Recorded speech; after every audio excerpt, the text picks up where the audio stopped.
신년 초가 되면은 내가 이제 성경을 한번 독파를 해서 한번 읽어봐야 되겠다 생각하는 분들이 많습니다.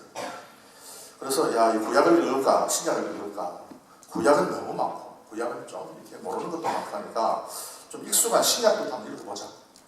그렇게 해서 성경을 첫 펴서 마태복음을 시작하는 사람은 이게 처음부터 보면은 모르는 이름이 너무 많고 나코라고 하는 그런 어떤 말로만 계속해서 나와 있기 때문에 일반 사람들이 도무지 의미도 없는 그냥 아브라함이 이삭을 낳고 또 이삭은 야곱을 낳고 이거 뭐 때문에 이게 이런 것이 있는 것인가, 참 이거 의미가 없다 그렇게 생각하는 사람들이 많습니다. 지루하다 이름만 잔뜩 나열되어 있으니까 이 이름 발음하는 것도 힘들지 않습니까? 그래서 이 의미가 없는 그런 이름만 계속해서 나열되어 있는 이거 참 그렇다. 분명한 어떤 가르침이 없다. 사람이 사람을 낳는데 거기에 무슨 가르침이 있느냐? 결혼하란 말이냐? 애를 낳으란 말이냐? 이 가르침이 없다. 그렇게 생각을 하는 경우가 많습니다. 그런데 사실 이 마태복음 1장 1절에서부터 17절에 있는 이 말씀은요, 우주적인 하나님의 거대한 우주를 운행하는 하나님의 그 운행의 원리가 들어가 있습니다.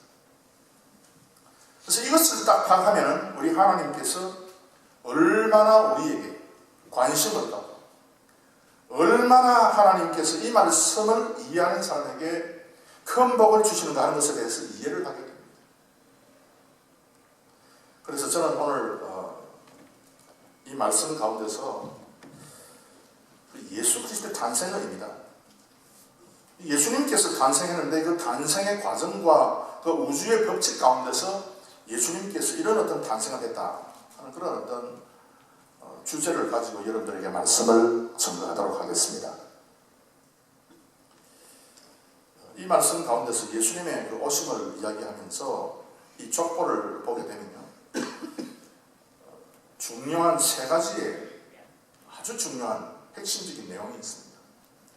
이 중요한 세 가지의 핵심적인 내용을 잃어버리면 그냥 의미 없는, 그래서 이제 일반 어떤 사람들이 그 기독교를 이제 비판을 할 때에 너 기독교는 말이지 널 낳고 그거 뭐냐 그렇게 이야기해요. 그리고 이것에 대해서 정확한 내용을 모르는 그런 어떤 성도들은 야 봐라 처음에 그 신약 성경 처음에 보면 낳고 그거 뭐 하는 것이냐 너 기독교가 그렇게 얘기하면 할 말이 없는 그런 상태가 되어버리는 경우가 많이 있습니다. 그런데 그것이 아니다. 이 말씀은 엄청난 내용이 들어가 있다는 것을 오늘 우리가 이 말씀 자체를 통해서 발견하게 됩니다. 먼저 여러분 첫 번째로 예수님의 족보에 대해서 우리가 알아야 될 중요한 세 가지 것이 있는데, 첫 번째가 여러분 그 2절에 한번 보시기 바랍니다. 1절은 아브라함과 다윗의 자손 예수 그리스도의 세계라. 세계다. 그래서 이 족보는 이 우주의 역사, 4000년의 역사, 우주의 역사, 그 예수 그리스도의 이야기다. 예수 그리스도가 중심이 되고 핵심이 되는 것이다. 왜 그런가? 첫 번째 딱 보시면요, 2절 말씀에 아브라함이 이삭을 낳고 이삭은 야곱을 낳고 야곱은 유다와 그의 형제를 낳고. 여러분 성경을 좀 아는 분들은 이 말씀을 볼 때 뭔가 조금 이게 이상하다 하는 것을 반드시 느껴야 돼요. 그냥 우리는 지금 아브라함이 이삭을 낳고 전혀 문제가 없지 않습니까? 우리 성경을 잘 알고 있기 때문에, 깊이 알고 있기 때문에 전혀 문제가 없습니다. 그런데 이 아브라함이 이삭을 낳기 전에 낳은 아들은 왜 여기에 이름이 거명되지 않느냐? 그럼 이스마엘은 어떻게 된 것이냐? 그렇게 우리가 질문해요. 이삭이 탄생되기 전에 먼저 탄생된 자가 바로 이스마엘이기 때문에 아브라함이 이스마엘을 낳고 그렇게 기록이 되어야 되지. 갑자기 이게 이삭이 먼저 올라왔다. 이게 뭐냐? 이렇게 질문을 우리가 받게 됩니다. 그 다음에 이삭은 야곱을 낳고, 이것도 뭔가 이런 이상하지 않습니까? 이삭은 에서를 낳고 그래야 이 말이 되는 겁니다. 근데 에서를 낳았다는 말보다는 야곱을 낳았다 그랬어요. 그리고 야곱은 유다와 그의 형제를 낳고, 야곱은 첫 아들이 르우벤입니다. 그래서 르우벤과 그 형제를 낳고 이렇게 기록이 돼야 이 정상적인 기록인데, 성경은 아브라함이 이삭을 낳았다. 이스마엘이죠. 이삭이 에서 대신에 야곱을 낳았다. 또 야곱은 르우벤 대신에 유다를 낳았다. 이렇게 기록을 하고 있다 그 말입니다. 여기에는 하나의 중요한 원리가 들어가 있는데, 이 우주의 인간의 삶의 중심과 핵심은 절대로 행위가 아니라 믿음이다. 그것을 말씀합니다. 사람은 볼 때 어떤 사람이 머리가 좋아서 공부를 잘했다 못했다, 저 사람이 육신적인 힘이 강해서 아주 체육을 잘했다 못했다, 금메달을 땄다 못 땄다, 저 사람이 부지런해가지고 돈을 많이 벌었다 안 벌었다, 그것을 가지고 사람들은 족보로 써가지고, 우리 한국 족보 보면 야 우리 조상이 이런 어떤 좋은 사람이 있었다, 이런 사람이 공부를 잘해서 벼슬을 이렇게 받았다, 이런 식으로 적어놓지만 성경은 그것이 아니다. 그래서 성경은 사람의 어떤 행위 중심으로 기록이 된 것이 아니다. 물론 행위도 들어가 있어요. 중심점이, 핵심이 행위가 아니고, 물론 행위도 있지만, 물론 머리가 좋아서 공부 잘하는 것도 들어가 있고, 그게 부지런한 것도 들어가 있고, 그게 다 인간적인 요소가 들어가 있지만, 그럼에도 불구하고 그 인간적인 요소, 행위 중심이 아니라 믿음 중심이다 그 말입니다. 이것이 무슨 뜻이냐? 이것이 바로 장자권입니다. 내가 장자권을 어떻게 취하느냐 마느냐에 따라서 이 족보의 흐름이 달라진다는 것을 성경이 말씀을 하고 있습니다. 성경이 이렇게 우리에게 말씀하고 있는 것은, 하나님께서 이 4000년의 역사, 아브라함부터 예수 그리스도의 그 탄생에 이르기까지의 그 4000년의 역사, 그 역사를 하나님께서 운행한 것을 딱 보면은, 하나님께서 그 전에 창조부터 마지막 종말까지 어떻게 하나님께서 세상을 운행해 나가겠다 하는 그 하나님의 뜻과 하나님의 작정을 딱 표를 하고 있습니다. 그래서 이것은 뭔가 하면, 내가 부지런하게 일을 해가지고 내가 얼마나 많은 소득을 내가 이루고, 그 소득을 얼마나 내가 저금을 해서 어떻게 내가 투자하고, 어떻게 땅을 사서, 어떻게 집을 지어서 내가 큰 부자가 되겠다, 이것이 하나님께서 우리에게 궁극적으로 삶의 원리로 주시는 것이 아닙니다. 하나님께서 우리에게 궁극적인 삶의 원리로 주는 것은, 내가 믿음으로 내가 장자권을 내가 얼마나 많이 그것을 원하고 그것을 소명하냐 하는 것에 따라서 인생이 달라진다는 것을 성경이 말씀을 하고 있습니다. 오늘 이 원리를 모르기 때문에 많은 사람은요, 이 믿음을 가지고 있지만 그럼에도 불구하고 믿으면은 공부도 자녀들이 잘해진다, 믿으면 내가 또 건강해진다, 믿으면 내가 부자가 된다 하는 물론 그게 있습니다만 성경에, 그런데 이거는 첨가된 거예요. 핵심적인 본질적인 것이 아닙니다. 성경에 믿으면 건강하게 되는 게 있습니다. 성경에 믿으면 부자 되는 게 있습니다. 믿으면 자녀들이 축복받아 잘 되는 게 있습니다. 그런데 이와 같은 것은 전혀 본질적인 것이 아니다. 그런데 본질은 어디 있는가? 장자권에 있습니다. 내가 얼마나 믿음대로 사느냐, 내가 얼마나 하나님 앞에서 하나님께서 주시는 그것을, 하나님께서 약속한 그것을 내가 받기를 바라느냐, 그 사실에 세상의 역사의 핵심과 중심이 놓여 있다는 것입니다. 그래서 오늘 이 성경에 거명된 이름들을 쭉 보면, 이것이 참 하나님께서 나에게 지금 요구하는 것이 무엇이냐 하는 것을 우리가 발견하게 되죠. 그래서 인간적으로 장자가 되어야 되고, 인간적으로 족보에 올라야 되는데 그 사람들은 빠져있는 거예요. 인간의 족보에는 얼마든지 올라갈 수 있지만 우리 하나님의 족보에는 다 뺀 이유가 뭐냐? 그 사람의 삶의 핵심과 중심이 뭐예요? 그래서 사람이 행위도 중요하고 사람이 하는 것도 중요하지만 그보다 더 중요한 것은 믿음입니다. 장자의 권세입니다. 내가 부족하고 연약해도 내가 믿음을 붙잡기를 바랍니다. 내가 부족하고 연약해도 나는 그래도 하나님의 축복을 받아야 됩니다. 이 야곱의 신앙이잖아요. 그래서 하나님께서 이스마엘을 제치고 이삭을 낳았다. 하나님께서 에서를 제치고 야곱을, 우리 하나님께서 야곱의 12아들 가운데 다른 아들을 먼저 제치고 유다를 뽑았다.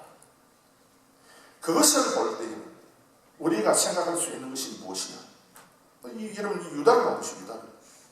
유다는 뽑힐 만한 인물이 아닙니다. 여러분. 유다는 야곱의 아들로서 처음 이렇게 등재될 만한 그런 이름이 아닙니다. 여러분, 창세기에 나와 있는 그 유다의 행위를 보면요, 유다가 잘한 점도 있습니다. 다 못했다는 건 아닙니다. 그럼에도 불구하고 유다가 얼마나 부모의 속을 썩인 그런 아이인지 모릅니다. 그래서 가출 제1호가 유다입니다. 집을 떠나가지고 이방 여자들과 더불어서 살다가 겨우 뒤에 이렇게 해서는 안 되겠다. 뒤에 깨닫고 이제 들어오잖아요. 뒤에도 못 믿어요. 유다가 무엇이 문제입니까? 여러분, 유다는 무엇이 문제가 있습니까? 유다는요, 자기 며느리 다말과 더불어서 애를 놓은 그런 사람. 도무지 족보에 어떻게 이런 사람이 올라가느냐? 예를 들어서 육아를 공부한 유학자들은 이런 마태복음 1장에 나와 있는 이 족보를 읽고, 아니 도대체 이 거룩한 기독교라고 이야기하고 거룩 그 거룩을 외치는 기독교에서 어떻게 이런 유다를, 자기 며느리와 더불어서 애를 낳았던 이 유다를 버젓이 이렇게 이 야곱의 12아들 가운데 대표로 이렇게 딱 올려가지고 이건 뭐 하는 것이냐? 이런 공격들을 우리가 받을 수밖에 없습니다. 그런데 성경을 유학자들이 잘 모르기 때문에 우리가 공격을 덜 받는 것이죠. 그런데 사실 성경의 진짜 그 내용을 아는 사람이 이걸 보면요, 참 도대체 이게 무슨 성경인가? 거룩한 경전이다, 성경이다. 그런데 이거 성경이 아니고 이런 식으로 되어 있는 게 이게 무슨 성경인가? 그렇게 이야기를 하는데, 가장 근본적이며 본질적인 의도는 무엇이냐? 그것은 인간의 행위 중심이 아니다. 그래서 세상 역사가 흘러갈 때에 저 사람이 잘한다 못한다, 저 사람이 얼마나 일을 많이 했다 적게 했다, 그것이 아니다, 그 말입니다. 여러분, 교회에서 우리가 조심해야 될 게 뭐냐면, 교회에서 누가 일을 더 많이 해요, 누가 청소를 더 많이 하고 누가 봉사를 더 많이 하느냐, 그것도 물론 들어가 있어요, 성경에. 물론 그것도 중요한 겁니다. 그것도 필요한 겁니다. 그런데 무엇이 더 중심에 있는 것이냐, 무엇이 더 본질적인 것이냐. 저 사람 보니까 교회 봉사도 안 하고 그냥 전혀 그런 거 없는데, 그런데도 불구하고 뒤에 뜩 가서 보면은 그 사람의 이름이 올라있다. 그 왜 그러냐? 그게 무엇 때문에 그러냐? 그게 뭔가 하면 바로 믿음의 원리 때문에, 장자권의 원리 때문에 그랬습니다. 그래서 교회를 위해서 열심히 일을 하는 분은 참 귀한 분입니다만, 그럼에도 불구하고 그 열심히 일하는 것보다 더 중요한 것이 무엇이냐? 그것은 바로 내가 장자권을 취한다, 나는 믿음을 내가 취해야 된다 하는 그것을 여러분께서 명심해야 됩니다. 그렇지 않고는 여러분, 우리가 잘못되기 쉽죠. 그래서 오늘 우리 자녀들에게도 우리가 정확하게 바로 이야기를 해줘야 됩니다. 비록 인생에 있어서 실패하는 것처럼 보여요. 우리 자녀가 실패하는 것처럼 보이는데, 그런데 저들이 장자권을 쥐고 있을 때 나는 반드시 하나님 앞에 축복을 받아야 합니다. 나는 반드시 하나님께서 이런 축복을 주실 것이다. 하나님 안 주면 나는 실험까지 돼가지고 결국 나는 하나님과 더불어서 실험에서 이겨서 나는 하나님 앞에 항복을 받아야 한다. 그게 이스라엘입니다. 그런 이스라엘의 것입니다. 그 이스라엘이라고 하는 그 단어가 우리에게 주는 그 하나님의 말씀에 대한 믿음의 원리, 그것을 소유하고 여러분께서 세상의 삶에 섭리한 귀한 성도들이 되시길 주 이름으로 축원합니다. 그 다음 두 번째, 예수님의 족보의 원리는 무엇을 보여주고 있는 것인가? 그래서 3절에 나와요. 3절에서 6절 말씀 보면요, 유다는 다말에게서 이름도 정확하게 버젓이 밝히고 있습니다. 유다는 다말에게서 베레스와 세라를 낳고, 베레스는 헤스론을 낳고, 헤스론은 람을 낳고, 5절에 보시면 살몬은 라합에게서 보아스를 낳고, 보아스는 룻에게서 오벳을 낳고, 오벳은 이세를 낳고, 6절에 이세는 다윗 왕을 낳으니라. 다윗은 우리아의 아내에게서 솔로몬을 낳고. 이게 도대체 무엇인가? 여러분, 사실 우리가 전도할 때 불신자들이 이것을 알고 우리 질문하면요, 우리가 참 이 낯이 뜨거워질 수밖에 없는 그런 내용들 아닙니까? 말씀드렸지만 그 유다가 다말에게서 자식을 낳았다. 그 자식이 버젓이 그 거룩한 예수님의 족보에 등재되어 있다. 그거 어떻게 된 것이냐? 우리가 그래서 성경을 읽을 때 여러분, 성경은 도덕이 들어가 있습니다. 윤리가 들어가 있습니다. 바로 해라. 너는 참 하나님의 그 도덕적인 윤리적인 그런 뜻을 잘 지켜 행하라. 그 들어가 있습니다. 그런데 성경이 우리에게 보여주고 있는 것은 그럼에도 불구하고 도덕과 윤리 중심이 아니라 복음 중심이다. 믿으시면 아멘 하시기 바랍니다. 복음 중심이다. 어떤 사람이 있으면 그 사람이 얼마나 참 도덕적으로 잘 살았냐, 못 살았냐, 그것을 따지는 것이 성경이 아니다. 여러분, 그래서 착각하기 쉬운 것이 뭔가 하면은, 미국도 그렇습니다만 대통령 선거철이 되면은 그 어떤 후보에 대해서 이 사람이 이런 어떤 도덕적인 흠이 있고 저게 저 사람이 윤리적으로 잘못됐고 이런 것을 따지는 그런 보도들이 있습니다.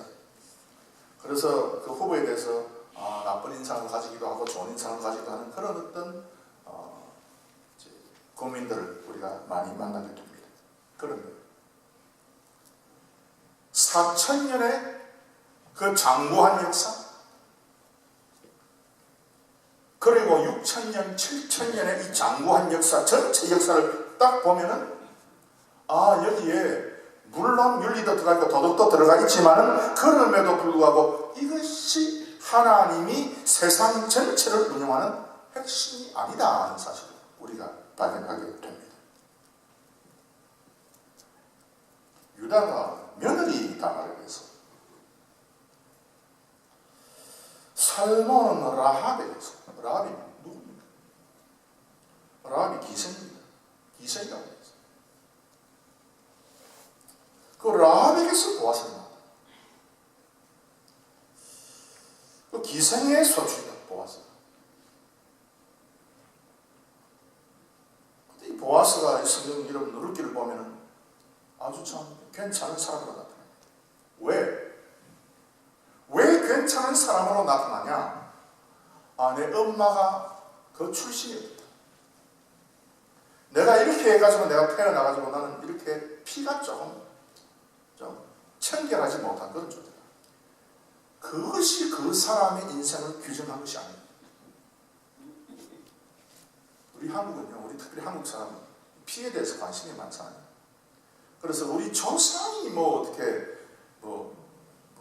잘못해가지고 조상의 어떤 그게 관계가 아주 그냥 좀 좋지 못하고, 그래서 지금 내가 그렇게 태어나.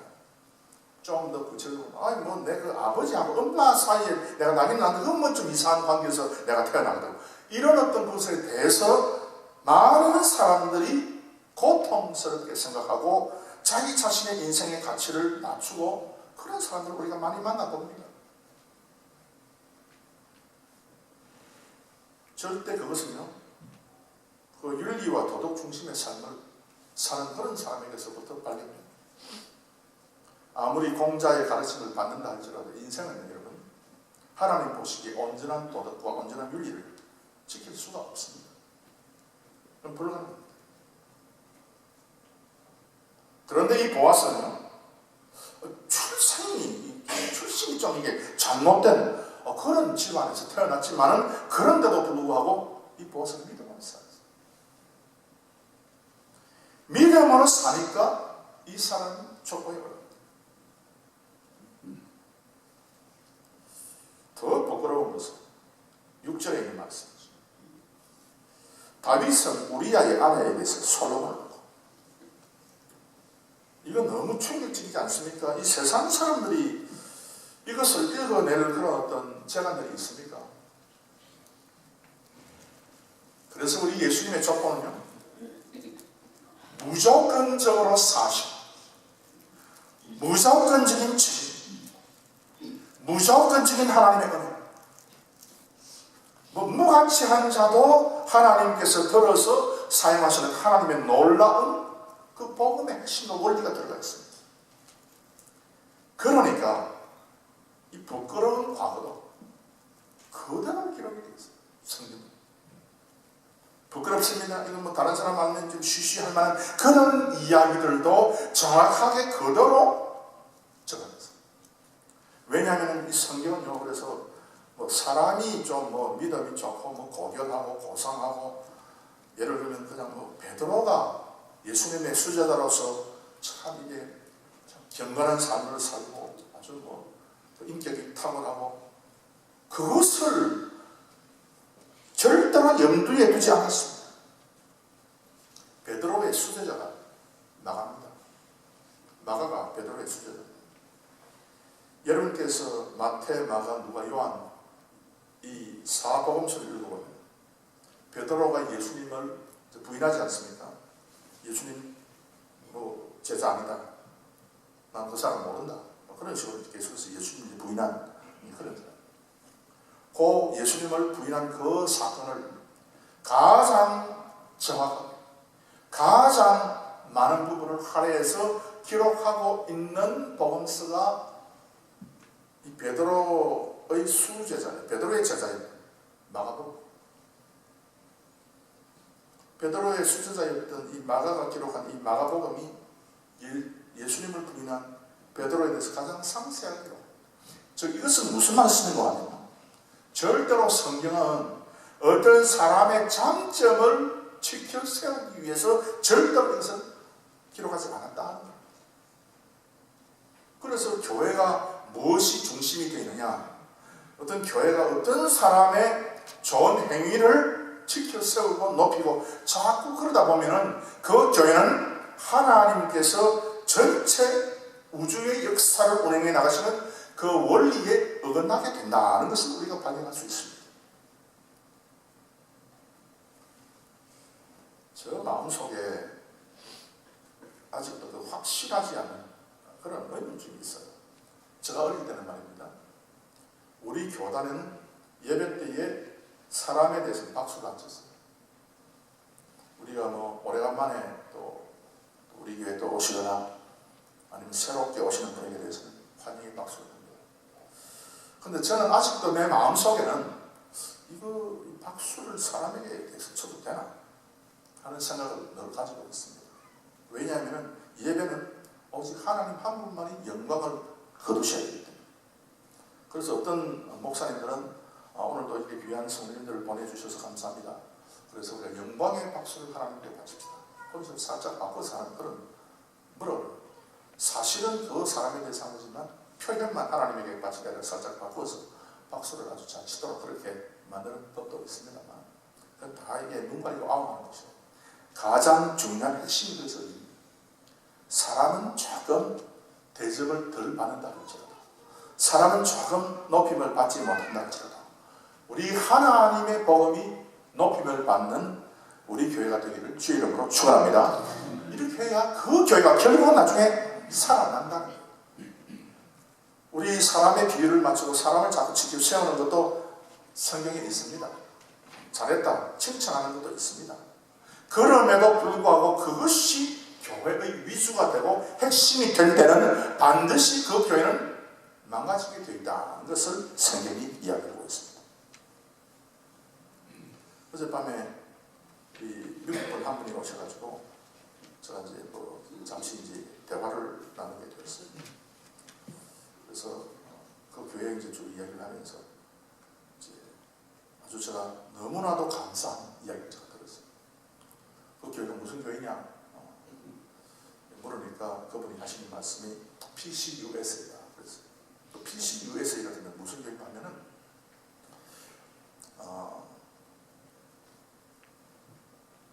동성애를 주장하는 그런 교회. 그리고 공산당도 좋다는 거예요.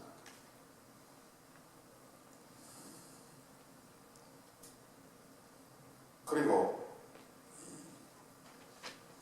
미국에서 어쨌든지 미국 땅에 들어온 사람은 어떤 사람이든지 간에 우리가 받아야 된다. 그래서 무슬림도 받아야 된다.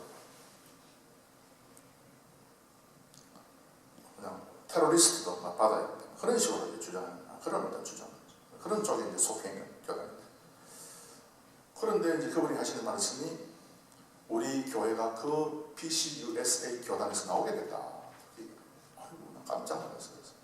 그래서 동성애 때문이냐, 그러니까 다른 이유들도 있다는 이제 얘기를 하면서, 물론 PCUSA 교단의 그 역사를 쭉 살펴보면은 가장 중요한 핵심이 뭐냐 하면요, 요 하나님의 말씀 성경 66권을 비판을 하는 교단. 그 교단. 그래서 이 하나님의 말씀이 아니라 요 성경 가운데 인간의 이야기가 많이 들어가 있다. 하나님의 말씀을 골라내기 위해서 제가 엄청 노력을 해야 된다. 그런 의미에서 성경을 이제 비판하는 이제 그런 교단입니다. 여러 가지 이제 이유가 있겠죠. 그런데 더 놀라운 것은 그 교회가 그 PCUSA 잘못 흘러가는 그 교단에서 탈퇴하는 그것도 감사한데 또 무슨 이야기를 하신 건 그분이 교회 장로님이에요. 우리 교회가 탈퇴하기로 결정을 했을 때 이런 어떤 일, 우리가 성경을 제대로 믿지 않는다, 또 교회가 계속해서 성경을 비판을 한다, 또 하나님의 말씀 가운데서 이런저런 어떤 그런 교리적인 문제를 가지고 좋다고 자꾸 이야기를 한다, 그런 어떤 이제 문제들이 이제 있어가지고 이제 투표를 하게 됐는데 그 성도님들 98%가 탈퇴 찬성을 한다. 이런 놀랄만한 거죠. 미국 사회에서 어떤 문제에 있어서 98%가 탈퇴를 하겠다. 엄청 놀라운 것이죠. 그래서 참 대단한 그런 어떤 성도들이다 하는 생각을 했습니다. 우리 성도 같은 경우에서 진짜 복음 중심, 말씀 중심이에요. 그래서 우리의 장점과 우리의 잘난 것 이거 다 뒤로 미루고 오직 하나님 한 분을 바라보고 믿음으로 살아가는 우리 성도님들이 되시길 주의 이름으로 축원합니다. 그 다음 마지막에 17절 말씀, 1절도 있습니다만 17절 말씀에 보시면 이렇게 되어 있습니다. 그런즉 모든 대수가 아브라함부터 다윗까지 열매되어 다윗부터 바벨론으로 이거할 때까지 열매되어 바벨론으로 이거한 후부터 그리스도까지 열매되더라. 세 번째 마지막으로는 인간 중심이 아니라 그리스도 중심이다. 그 모든 역사의 핵심과 그 종착점과 가르치는 그 방향이 예수 그리스도라 그런 뜻입니다. 여러분, 예수님께서 들어가 있지 않는 그 역사는 잘못된 역사다. 그 뜻입니다. 아브라함부터 예수 그리스도의 탄생까지 약 4,000년이 흐르는데 그 4,000년의 역사의 흐름 가운데 맨 마지막에 가장 근본적인 종착점이 목적이 바로 그리스도시다. 그 말입니다. 즉 이것은 우주의 전 역사가 예수님이다. 이 예수님이 개입되지 않고는 하나님의 온전한 역사 통치의 원리가 발견되지 않는다는 사실입니다. 이방 사람들은 이것을 모르기 때문에 오늘도 세상이 어떻게 돌아가는가, 그 세상이 돌아가는 그 운행의 법칙을 이해를 못하고 있습니다. 그래서 많은 사람이 열심히 노동하고 노력하기만 하면 그래도 행복한 사회와 나라를 이룰 수 있는 줄로 착각하고 있습니다. 그런데 그거 아닙니다. 진짜 사회가 여러분, 진짜 사회가 잘 되기 위해서는 무엇을 해야 되는가 하면 그 사회의 목적이 그리스도가 되는 겁니다. 이거는 역사적으로 증명됐습니다. 그 사회가 지향하는 지향점이 그리스도일 때에 그 사회는 잘 됐습니다. 이 세상의 역사를 바라보면 그렇습니다. 로마가 그렇습니다. 로마 제국이 그렇습니다. 로마가 그리스도를 그 제국의 가장 중요한 주로 하나님으로 받고 나서부터 로마 제국이 강대해졌습니다. 비잔틴 제국입니다. 그 비잔틴 제국이 예수님을 자기 자신들의 주님으로 받고 나서부터 그 비잔틴 제국이 융성했다고 역사책이 그렇게 이야기하고 있습니다. 대영 제국이 그렇습니다. 대영 제국의 사람들이 그리스도를 목적해서 그 삶을 살게 되었을 때에 하나님께서 그 사람들에게 참 지혜를 주셨죠. 그리스도 중심이 아닌 마리아 중심이었다. 스페인을 물리치고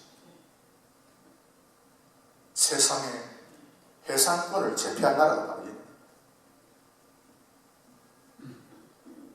지금은 그 나라가 적어졌습니다. 네덜란드. 그런데 그 나라 예수님을 중심해서 예수님이 이 세상 역사의 핵심이고 중심이구나. 우리 네덜란드 왕국도 예수님을 중심해서 살아야 되구나. 그래서 여왕도 그 예수님을 그런 시작을 무릎 꿇고 그리고 모든 왕들은 전부 다 성경 말씀에 손을 얹고 성경 말씀대로 나라를 통치하겠다고 선서를 합니다. 그리고 모든 백성들은 성경을 읽어요. 그럴 때에 네덜란드가 세상의 무역의 1위가 그런 어떤 나라가 되죠. 그래서 우리 따라다시피 하멜이 제주도에 또 내려왔다. 남파에서 그랬다. 그 하멜이라고 하는 그 네덜란드 사람 아닙니까? 그 사람이 그렇게 된 것도 다 당시에 네덜란드가 아주 그 힘이 강했습니다. 그런 어떤 역사들이 나타난 것입니다. 그래서 그리스도를 중심하면 됩니다. 그럼 어떻게 그리스도를 중심할 것입니까? 여러분 그리스도는 그래서 뭔가 하면 그 예수 그리스도와 더불어서 연결되는 겁니다. 오늘 우리가 세례식을 베풀었는데 세례식은 예수 그리스도와 합한 언약의 백성인 것을 인치는 것인데 우리가 예수 그리스도와 더불어서 합했다면 어떻게 되는 것입니까? 우리 자신의 본성과 본질이 변화됩니다. 본성과 본질이 변화되기 때문에 우리는 뭘 주장하는 것이냐? 우리는 하나님 앞에 은혜 받을 수 없는 죄인이지만 그런데도 불구하고 우리의 본질과 본성이 변화된다. 우리의 본질과 본성이 변화되면 예수님께서 우리의 삶의 핵심과 중심에 있다는 것을 어떻게 우리가 표현할 것인가? 예수님은 그래서 여기 보면 그리스도다, 메시아다, 메시아라는 뜻이 뭡니까? 기름 부음을 받았다. 그래서 본질이 변화됐다. 어떻게 변화됩니까? 이 예수님은 왕 중의 왕이다. 나는 그래서 이 예수님의 말을 들으면 나는 반드시 행복하게 되고 승리하게 되고 성공하게 된다. 이 고백입니다. 괜히 세상에 이런 사람 이야기 듣고 저런 사람 이야기 듣고 경제신문을 읽고 우리가 공부를 하고 다 좋습니다만 그럼에도 불구하고 우리의 삶의 핵심 가운데 목적 가운데 그리스도가 존재하지 않으면 그 사람은 아무리 열심히 공부한다 할지라도 결국 나중에 다 삶을 살고 나면 헛것이 될 수밖에 없다는 거예요. 여러분 한국의 대접을 가운데 다 삶을 살아보니 이 헛것이다. 그렇게 말할 사람이 많지 않습니다. 그리스도가 없기 때문에 그렇습니다. 그래서 예수님은 대제사장이라고 합니다. 내 죄가 그 대제사장 때문에 대신해서 내 죄를 둘러선 그 예수님 때문에 나는 죄가 없는 사람. 당당하게 이 진리와 이 예수님의 복음의 말씀을 발견하고 당당하게 살아가는 거죠. 그 다음에 예수님은 대선지자다. 뭐 사람이 이런만 하고 저런만 하고 사람이 뭐 예를 들어서 뭐 너는 뭐 못되겠다 그러고 나는 잘되겠다 이런 모든 이야기들, 이런 이야기들은 여러분 안 들어도 괜찮아요. 여러분 이제 새해가 다가오기 때문에 많은 사람들이 다가오는 새해를 위해서 서로 이제 축복을 해줍니다. 여러분 사람들이 축복하는 축복 참 좋습니다. 여러분도 될 수 있으면 많은 사람들에게 복을 빌어주세요. 그런데 그거 중요하지만 핵심이 아닙니다.